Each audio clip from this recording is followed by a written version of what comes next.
You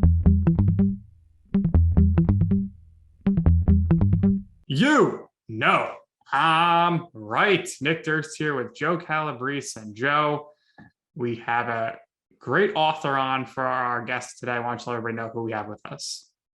Yeah, he's got a book coming out in December called The Ambulance Chaser, and we're going to get to that in a minute. But he's also authored a couple of other books, and definitely has had quite the interesting life. And somebody like me who has dealt with stuff pertaining to that and has had a dad with those issues that we're going to talk about. Really, really excited to have him on.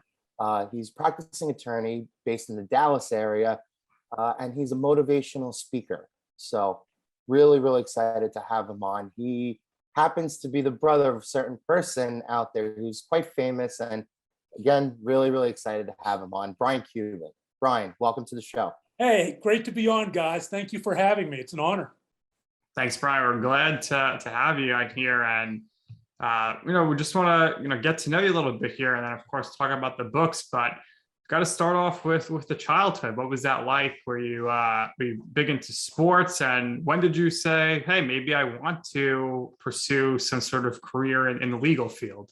Sure. And just for your watchers, so they don't keep staring at my eye instead of listening to us, I had a intimate relationship with a bedpost at 3 a.m. So I found out the hard way that I, in fact, do not know my way around my bedroom in the pitch dark. There you go. Brian was not in a boxing match with the I'm not a Star Trek Next Generation Borg or putting on a Mike Tyson tattoo.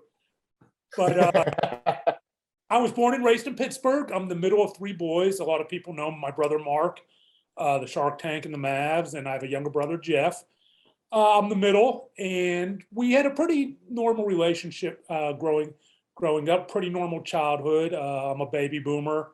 Grew up in the time when cell phones were 2 cups attached to a string, where Social Network was playing dodgeball on the blacktop basketball court.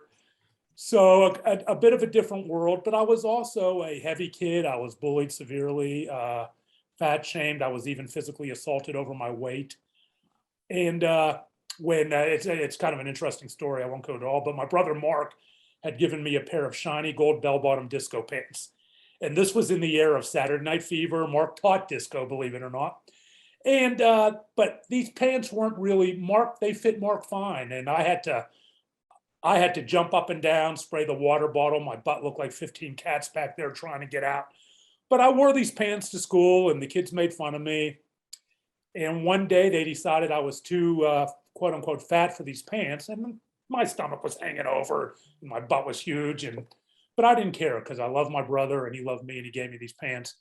And they ripped the pants off me and on a busy street, tore them into shreds down in my Fruit of the Loom tighty whities, my Pittsburgh Pirates t-shirt, my Keds tennis shoes and tube socks. Remember, this was the 70s. And went on like they had done the funniest thing ever. And it was very traumatic. And it was around those kind of things that kind of formed those adverse childhood experiences that kind of formed the accumulation of snapshots of what I would become later in life. And that translated into alcoholism starting at Penn State, 2 eating disorders, bulimia and exercise bulimia. I would discover cocaine in 1987 and become addicted to cocaine. I would take my first of 2 trips to a psychiatric facility in the summer of 2005 after a near suicide attempt. 3 failed marriages, all revolving around drugs and alcohol. One more, I get a free set of steak knives. And then jail. And then finally in 2007, I would begin my recovery journey. And in all that mishmash of dysfunction, I had some years I was able to manage some years as a successful lawyer, just kind of fell into them. But I lost my law practice and was literally being supported by my brother Mark. Yeah, and we should talk about privilege. I have a lot of privilege. I have skin color privilege. I have financial privilege. A lot of people don't have that, and I would be disingenuous not to acknowledge the privilege I've had both in life and recovery and in addiction. They say addiction doesn't discriminate, but in essence it does, because it discriminates based on, it impacts communities of color differently, it impacts different demographics differently. So it can hit anyone, but in terms of its impact, it kind of does discriminate, as does recovery. So I became a practicing lawyer, lost my law practice, and then I decided, as I went into recovery in April of 2007, I really began to discover who Brian Cuban is. Somebody who never wanted to be a lawyer, and somebody who had a story to tell about everything I have been through in terms of trauma, in terms of resilience and building resilience. And so I began to blog about my eating disorder. Guys don't really talk about eating disorders. And that was my first really experience blogging about my struggle with bulimia into the advocacy world. And then people were like, wow, Mark Cuban's brother struggled with an eating disorder. Men struggle with eating disorders. And so I became a fairly sought after speaker, especially on college campuses.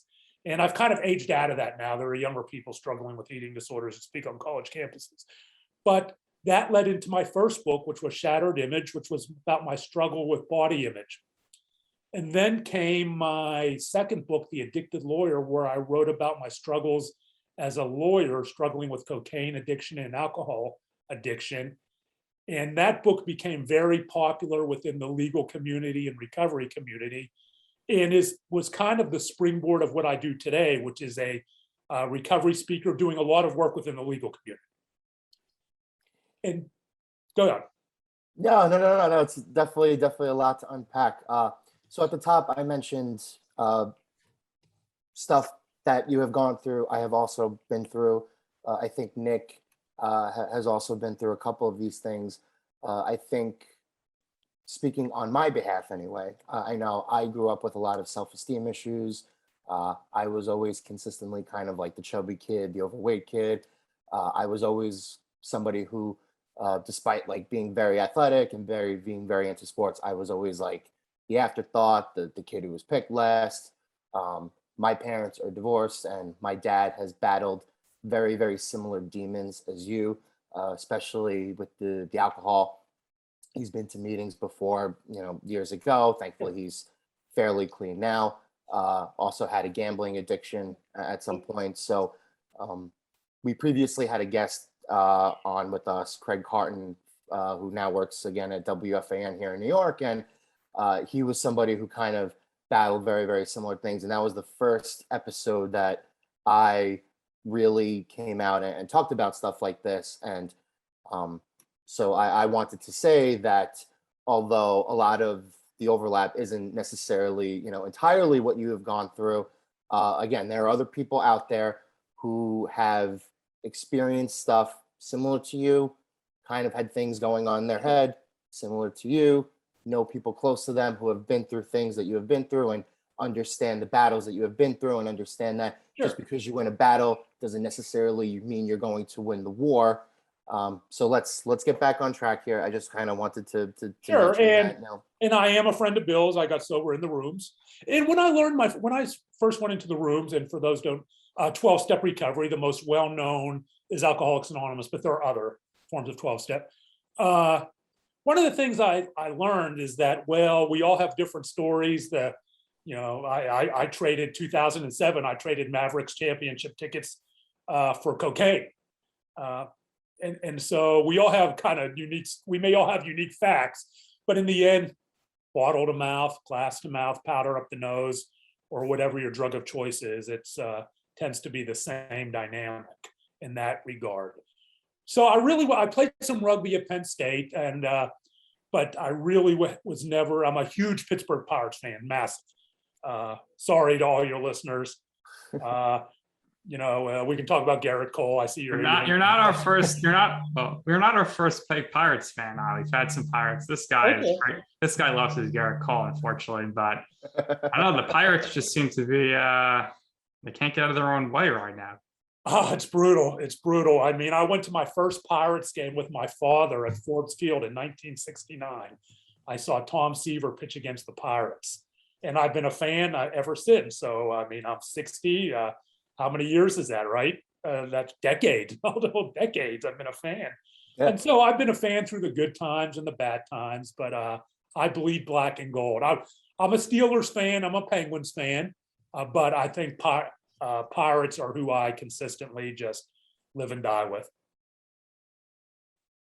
So, wanted to get back on track here and talk about your law experience. And so you went to University of Pittsburgh School of Law, Mm-hmm. and from what I am reading, from what I have read, a lot of stuff that you practice directly relates to First Amendment stuff, speech, hate speech directly.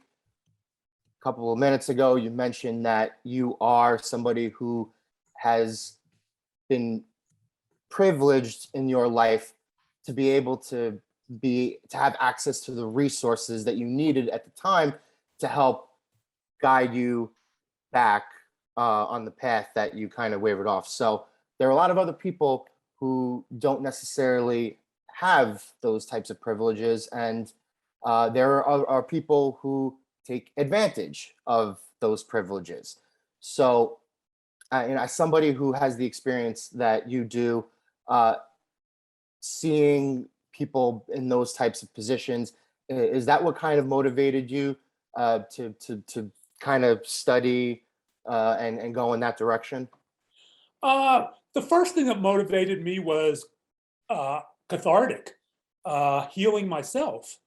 And so it started with, and I think a lot of recovery journeys and recovery books tend to start that way. They tend to be journeys of self-exploration.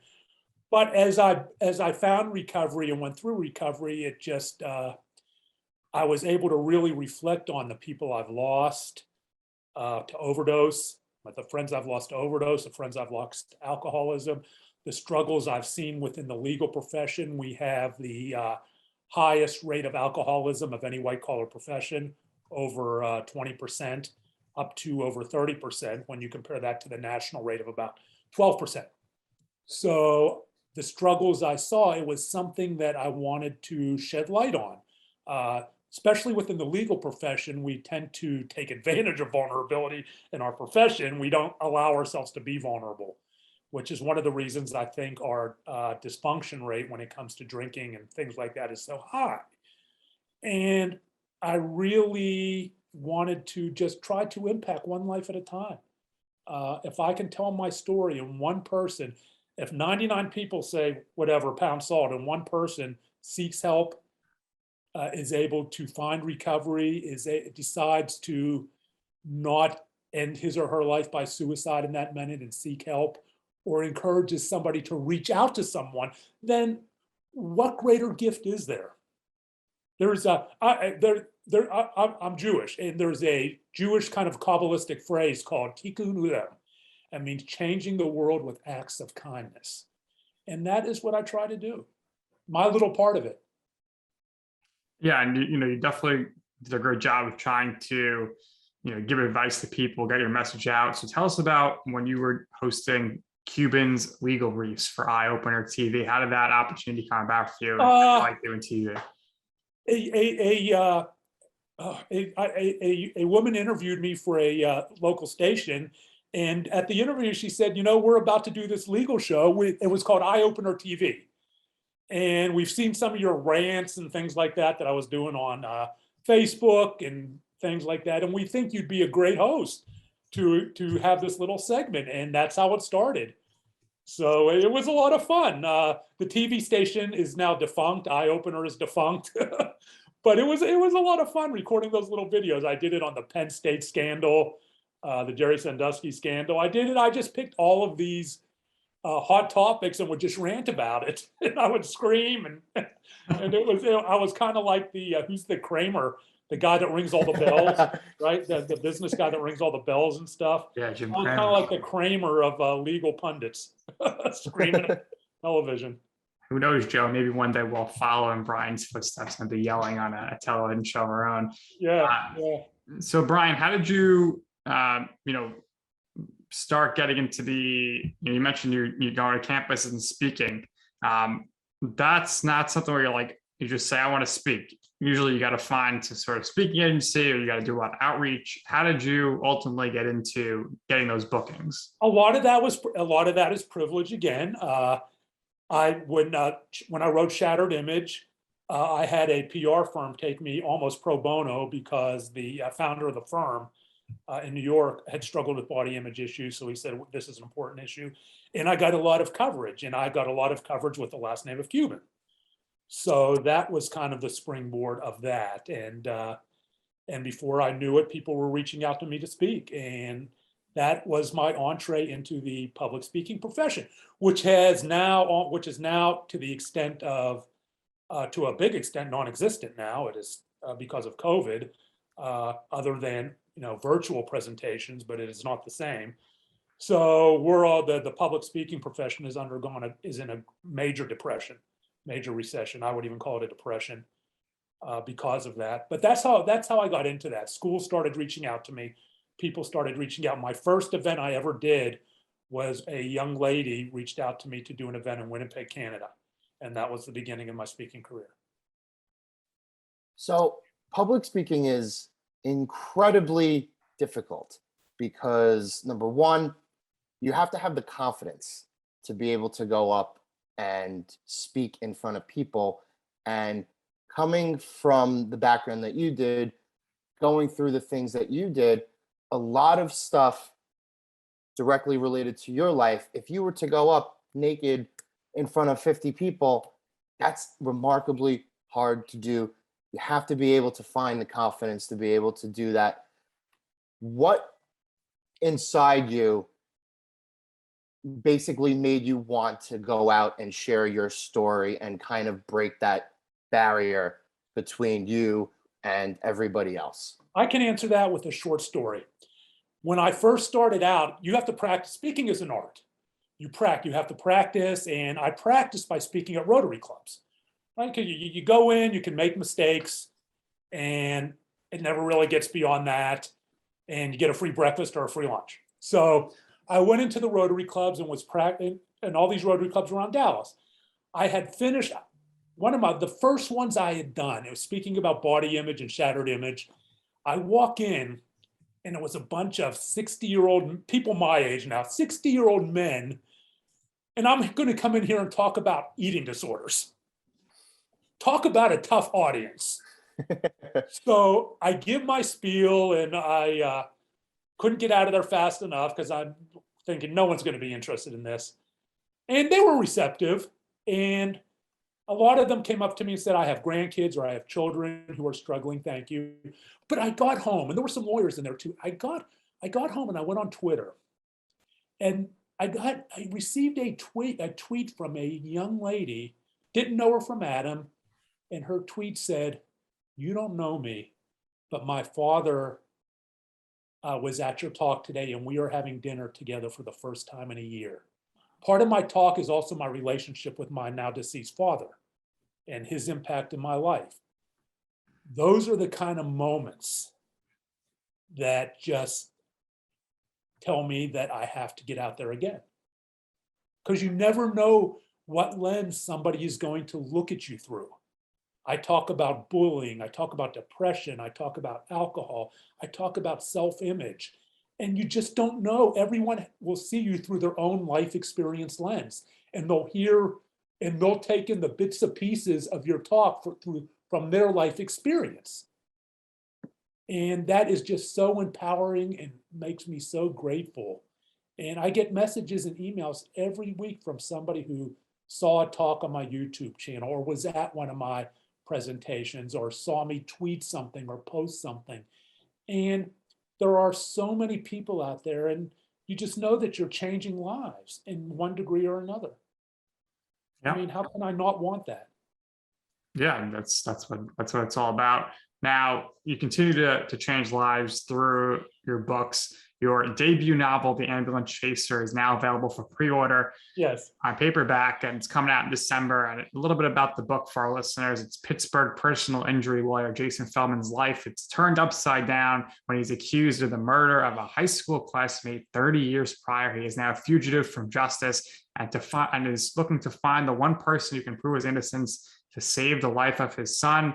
Brian, tell us a little bit more about the book. And I see you right now. You're hustling. You're on social media platforms, promoting everything. How's that been going for you? It's been going well. The book is doing very well on Amazon. My publisher is thrilled. I don't think it's ever, now watch it, it's probably dropping right now, but I don't think it's ever gone above 5,000, below 5,000 of all books ranking Amazon rankings in 2 weeks. So it's marketing is a full-time job. I will never say a nasty word about a marketer again. I am learning. But it's been going great. The book actually came to me in a dream 3 or 4 years ago. It was I dream a lot. I'm a vivid dreamer. I remember almost all my dreams. And I had a dream that I was with a high school classmate throwing bodies in a bonfire in Pittsburgh. And then I was suddenly my age, thinking about whether I was ever going to get arrested for those bodies. Now, I've never thrown bodies in a bonfire. I haven't murdered anyone, but it all started from that. It all started from the dream about a character, as a lot of books do. And so, as you might expect, in the protagonist, Jason Feldman, there's a lot of me in there. He has his struggles with addiction and things like that. But I'm excited. It's a quick-moving legal thriller. People ask me if it's John Grisham-like. I hope it's Brian Cuban-like. Yeah. I don't want to be anyone else, right? You want to be the only you. Yeah. I don't want to be emulating anyone. And you have to remember, I forget how many it is. There are literally, and here's a tidbit for you, there are literally only 8 or 9 plots in the world. You could go through any movie, any book, and it's going to be, and we have what's called the hero's journey and different things. It's going to be this, or this. There's nothing different, right? There are only new characters. There are twists. But as far as story plots, there are only 8 or 9. Everything's been done. Everything. Right. You will. So I mean, the majority of movies or TV shows, it's boy meets girl, boy and girl fall in love, boy and girl get married. Or like mine. I mean, I had someone say to me, "This is a Fugitive ripoff." No, it's really not. But is it a kind of a similar plot? Well, yes. There are no new plots. Right. There are no new plots. Dead body coming back to haunt the guy in the present is not new. What is new in our characters, right? You create interesting and compelling characters and put them in interesting and compelling situations. That's what you do. No doubt about it. So everybody go check out the Amazon pre-order right now for The Ambulance Chaser. And it's coming out in December. So we wish you best of luck with that. Brian, wanted to ask you, just because you kind of mentioned a little bit about the Mavs earlier, what do you remember about the night when Mark's Mavs finally won an NBA championship? I was there. I was there in Miami, and it was incredible. We went down on the floor, and Mark was up on the stage in the middle with Dawn Carter and Tiffany, his wife, and everyone. And I was with my wife, and we were down there. And it was just surreal. It was surreal. What was funny was afterwards, we're in Miami, and they all went to this club called Live. And at this point, it's 2000. I'm only 4 years in recovery now. I went into recovery in 2007. So we went, and he had this table at this club called Live, and I'm not drinking, and obviously, but the marijuana smoke was so thick in that club that we had to leave because I was afraid. I have no problem with marijuana. I mean, whatever. It wasn't my drug of choice. But I was afraid I was going to be high by the time I left. That's what I remember, is that you could not see 10 feet from all the marijuana smoke in Club Live that night. And the streets of Miami Beach were deserted. And it was surreal. They were deserted because the fans were leaving the games early. I mean, it was and there was no one celebrating in the streets. No doubt about it. And I want to just ask you, what you remember about this time when it seemed like the MLB owners kind of colluded against your brother, and they didn't want to let him in The Cubs. to own a team. Cubs, that's right. I think, the Cubs broke the curse, but they would have broken it a lot earlier, I think, if Mark was in charge. What do you think about that whole scenario there? I mean, there are so many scenarios I look back at with Mark and things like that. Everything works out for the best, right? Do you have time for a quick story on how things work out for the best? Yeah. 1999, the Pittsburgh Penguins, the guy owner Marino, I think his name was Ed Marino, filed bankruptcy. He was the owner of EMC, put the Penguins into bankruptcy.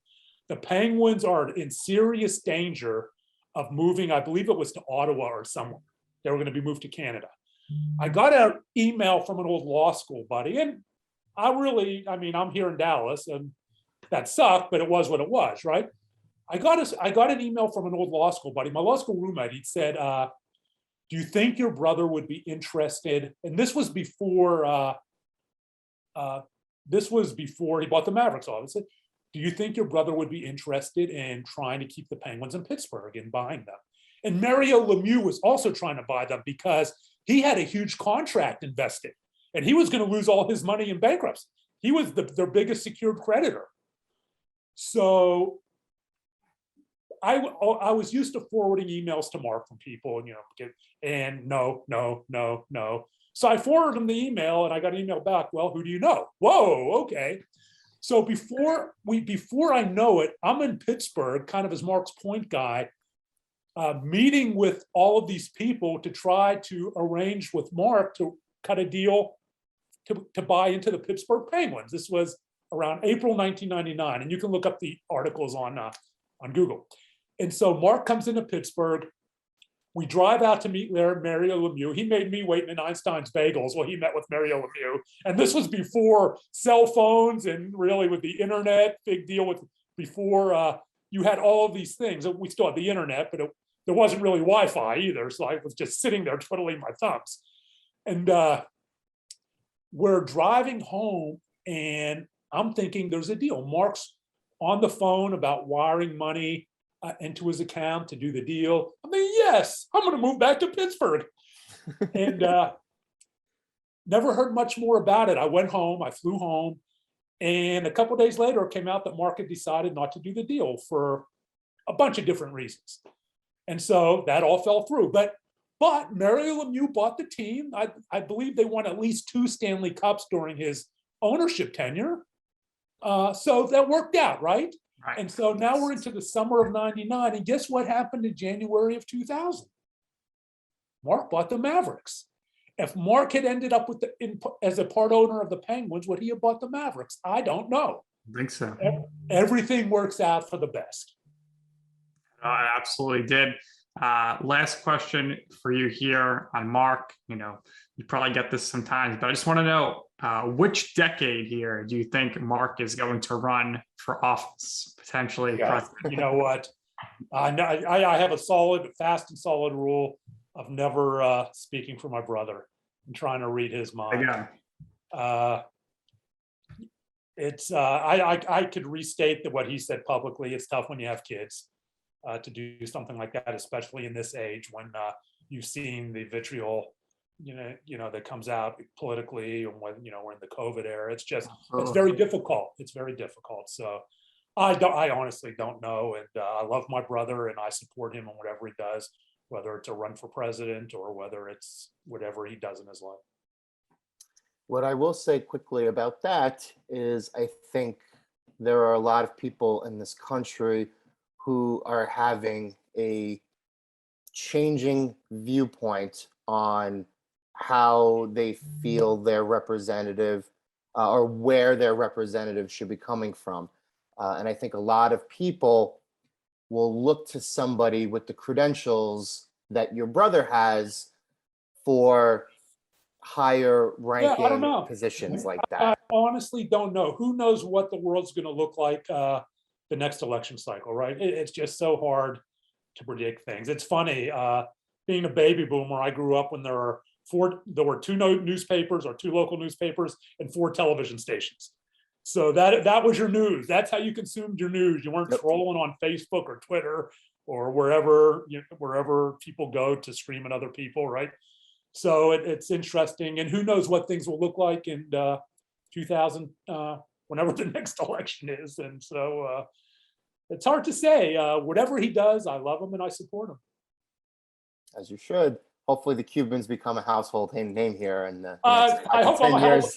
I hope I'm a household name on the New York Times bestseller list or some bestseller list. Absolutely. Yes. And Nick and I are very happy that you took some time out today to join us. We really, really appreciate it. Everybody, look into Brian, look into the books, look into the the Cuban Foundation too, because I know you've done a lot of work with that as well.